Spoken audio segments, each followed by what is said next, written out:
In the sleepy suburban sprawl of Quahog, Rhode Island, the Griffin household was a circus of dysfunction, and Peter Griffin was its ringmaster. The living room, littered with empty Pawtucket Patriot ale cans and Lois's half-finished crossword puzzles, hummed with the usual chaos. Peter sprawled on the couch, his guts spilling over his belt like a lava flow, while the TV blared a rerun of Three's Company. Lois, ever the martyr, vacuumed around him, her red hair bouncing with each exasperated sigh. Upstairs, Stewie Griffin, the diabolical toddler with a football-shaped head and a penchant for world domination, was plotting something sinister. Chris, the dim-witted teen, doodled a picture of a hot dog with arms, and Meg, the perpetually ignored daughter, sulked in her room, texting her one friend who was probably a bot. Brian, the martini-sipping dog, was the only one with a shred of sanity, but even he was 3 sips into an existential crisis. "Lois, I'm starvin'," Peter bellowed, scratching his belly. "When's dinner? I need something to fill the void in my soul and my stomach."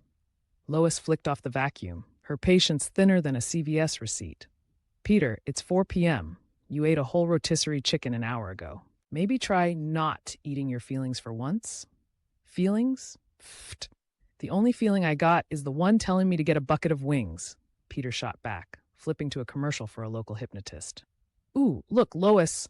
Dr. Mesmer's mind-bending extravaganza says he can make you do anything. Bet he could make you cook faster." Lois rolled her eyes. "Hypnosis is nonsense, Peter. It's for gullible idiots who think they can cluck like a chicken and call it therapy." Peter grinned. "Already sold. Gullible idiot? That's my brand, baby. I'm going to this show. Maybe I'll get hypnotized into being a better husband. Or a dinosaur. Either way, it's a win." Cut to a flashback of Peter at a self-help seminar in 1997, where a guru promised to unlock his inner warrior. Instead, Peter spent 3 hours chanting, "I am a mighty oak," while eating a family-sized bag of Doritos. By the end, he'd convinced himself he was a tree and tried to photosynthesize in the parking lot. Spoiler, he just got sunburned. The next day, Peter dragged the family to the Quahog Community Center, a drab building that smelled like mothballs and broken dreams. Dr. Mesmer, a slick guy with a goatee and a cape that screamed "Community Theater Reject," was on stage, swinging a pocket watch like he was auditioning for a magician's gig. The audience, a mix of bored housewives and guys who looked like they'd bet their life savings on a slot machine, watched with tepid interest. "Who's ready to unlock the secrets of their mind?" Dr. Mesmer boomed, his voice dripping with fake gravitas. "I need a volunteer." Peter's hand shot up faster than Usain Bolt running the 100-meter. "Pick me. I got a mind like a steel trap. Well, more like a steel colander, but still." Lois groaned. "Peter, this is a terrible idea. Remember the time you got hypnotized at that county fair and thought you were Elvis for a week?" Cut to Peter in a bedazzled jumpsuit, serenading a confused hot dog vendor with hound dog while slathering mustard on his face. Thank you very much," he'd slurred, before passing out in a pile of relish. Dr. Mesmer, sensing a sucker, hauled Peter on stage. "What's your name, my friend?" "Peter Griffin, king of Quahog and lover of all things deep-fried," Peter declared, earning a smattering of claps.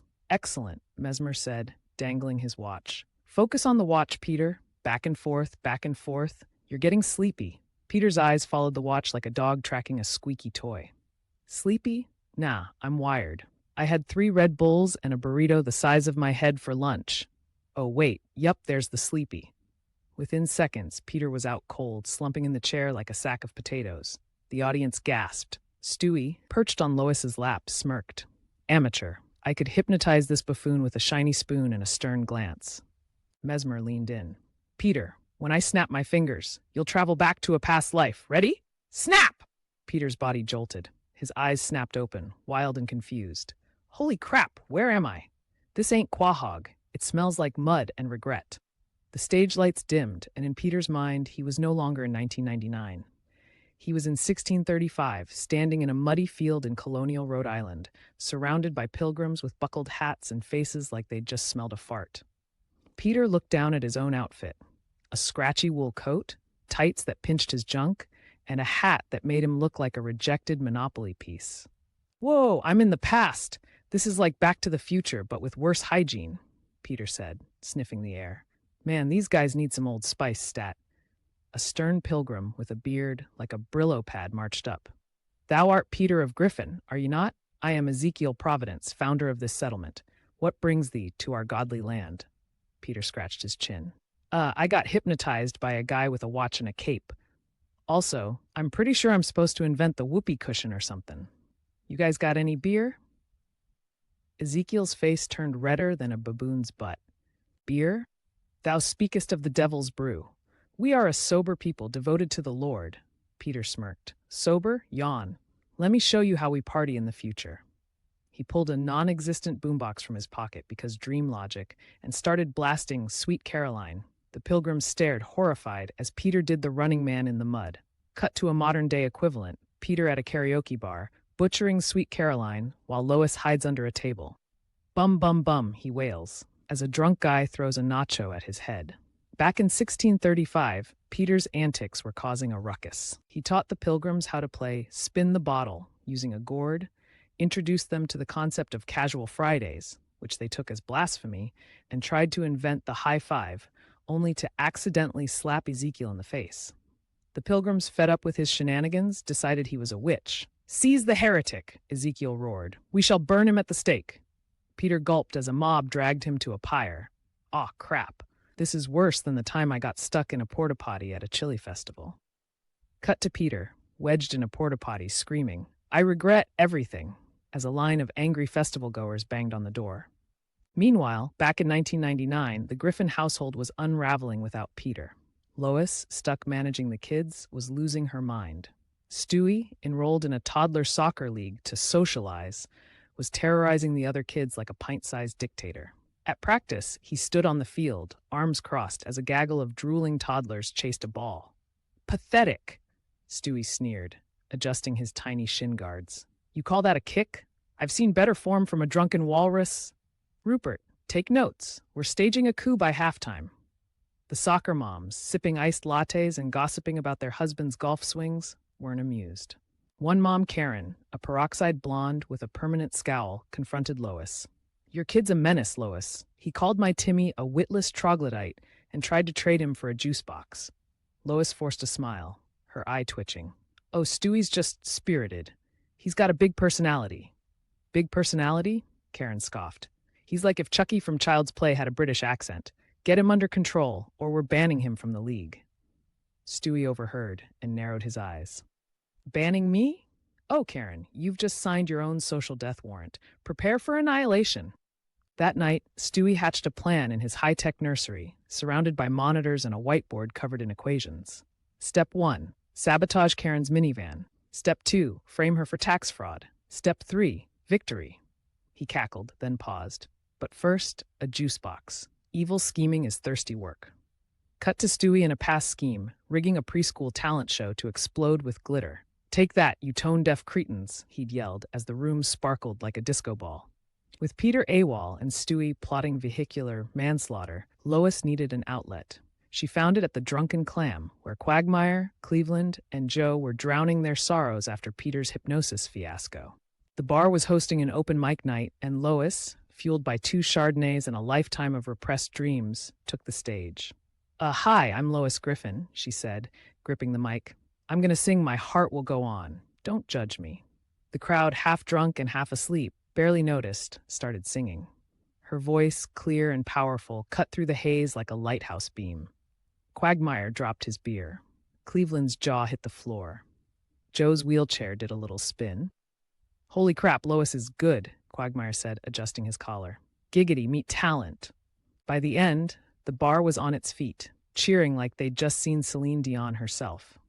Lois beamed, soaking in the applause. For once, she wasn't just Peter's wife or the kid's mom. She was a star. The next night, Lois was back, belting out, "I Will Always Love You," while the bar crowd went wild. Word spread, and soon the Drunken Clam was packed with locals, hipsters, and even a shady guy claiming to be a music producer. Lois was living her dream, but the family was falling apart. Back in 1635, Peter was tied to a stake, surrounded by flaming torches and angry pilgrims. "This is bullcrap," he yelled. "I'm not a witch. I'm just a guy who loves chicken wings and fart jokes." Ezekiel sneered. "Thy words condemn thee, sorcerer. Prepare to meet thy maker." Peter's mind raced. Wait. If I'm a witch, I can prove it. I predict the future. Yeah, in like 350 years, there'll be a thing called Netflix, and you'll all binge Tiger King while eating Hot Pockets. The pilgrims blinked, confused. What is this Netflix? Ezekiel demanded. It's a magical box that shows you stories. Like, there's this guy with a mullet who loves tigers, and forget it. You guys wouldn't get it. Peter sighed. Can I at least get a last meal? Maybe some nachos? As the flames crept closer, Peter's hypnosis started to waver. Dr. Mesmer's voice echoed in his head. When I snap my fingers, you'll return. Snap. Peter blinked and was back on stage in 1999, sweating and disoriented.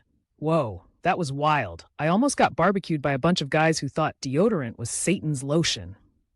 The audience clapped, thinking it was part of the act. Lois, relieved but annoyed, dragged him off stage. Peter, you're never doing this again. You were screaming about pilgrims and Hot Pockets for 10 minutes. Back home, the Griffins faced their respective messes. Stewie's plan to sabotage Karen's minivan backfired when he accidentally rigged the wrong car, Brian's Prius. Blast! Stewie fumed as Brian's car sputtered in the driveway, covered in glitter and syrup. This is what I get for outsourcing to Chris. Lois, riding high from her singing gigs, decided to quit the bar scene after a heart-to-heart with Peter. I love performing, but you idiots need me more, she said, ruffling Peter's hair. Besides, I can't keep singing Total Eclipse of the Heart every night. My vocal cords are staging a protest. Peter, still shaken from his colonial adventure, hugged her. Lois, you're the best. I promise I'll never get hypnotized again, unless it's to make me think I'm a taco. That'd be awesome. Cut to Peter in a fantasy, dressed as a giant taco, salsa dripping down his chin. Eat me. I'm delicious, he yells as Quagmire takes a bite. Stewie, begrudgingly attending another soccer practice, made peace with the team after bribing them with candy. Fine, you plebeians can live, he muttered, but I'm still captain, and we're switching to a 4-3-3 formation. As the Griffins settled back into their dysfunctional rhythm, Peter plopped on the couch, cracking open a beer. You know, Lois, I learned something today. Time travel sucks, but family's forever. Like my love for bacon. Lois smiled, patting his shoulder. That's sweet, Peter. Now take out the trash before I hypnotize you into thinking you're a maid. The TV flickered on, and the Griffins laughed, bickered, and loved each other in their own messed up way. In Quahog, that was as good as it got.